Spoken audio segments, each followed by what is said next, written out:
ఇది ఎర్ర కందిపప్పుతో టమాటా పప్పు కండి. ఇది హాట్ వాము వాటర్ కండి.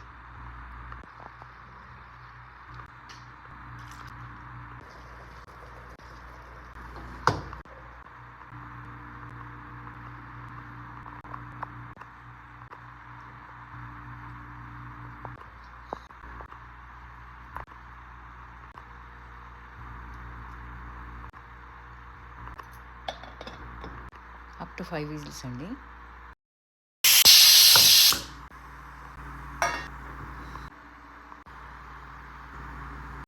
రత్తపురి గడ్డని కట్ చేసుకొని ఇలా స్టీమ్ మీద ఉడికించుకోవాలి. పిల్లలకు పెద్దలకు అందరికీ ఎంతో హెల్తీ ఫుడ్.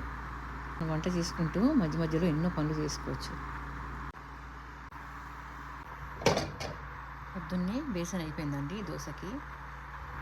ఇది మా కోడలు చేసింది దోశ పిండి. టీ టోస్ట్ అండి ఇది.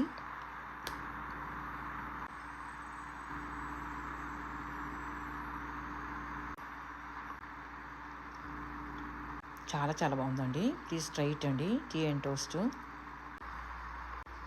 ఇంకా పప్పు రుద్దుకొని పోపు పెట్టుకోవడమేనండి.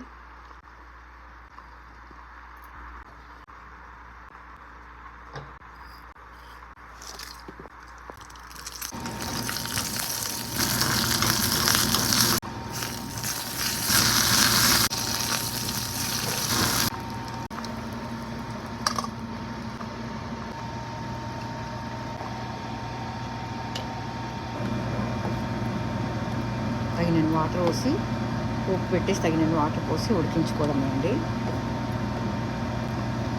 ఉప్పు, కారం, పసుపు, అల్లం వెల్లుల్లి పేస్ట్ అన్నీ తగినంత వేసేసుకొని పోపు వేసుకొని ఆ తర్వాత తగినన్ని వాటర్ పోసుకొని ఉడకబెట్టి దించేసుకోవడమే అండి. అండ్ కొత్తిమీర గార్నిష్.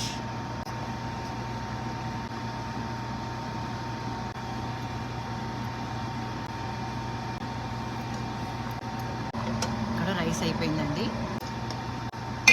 ఇంకా రత్నపురి గడ్డలండి ఉడికిపోయినాయి. మనం వీటి మీద కొద్దిగా నెయ్యి రుద్దేసి లైట్గా బెల్లం రుద్దేసి కొద్దిగా ఫ్రై చేస్తే అయిపోతుందండి.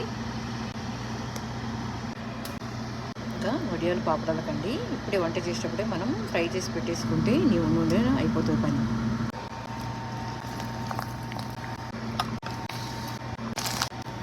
కొన్ని ఫూల్ మక్కన అండి, చాలా చాలా బాగున్నాయండి. ఫూల్ మక్కన ఇలా పిల్లలకు చేసి పెట్టండి. పిల్లలు పెద్దలందరూ తినొచ్చు. ఇంకా రాజ్మా అండి ఈవినింగ్కి. ఇంకా ఇది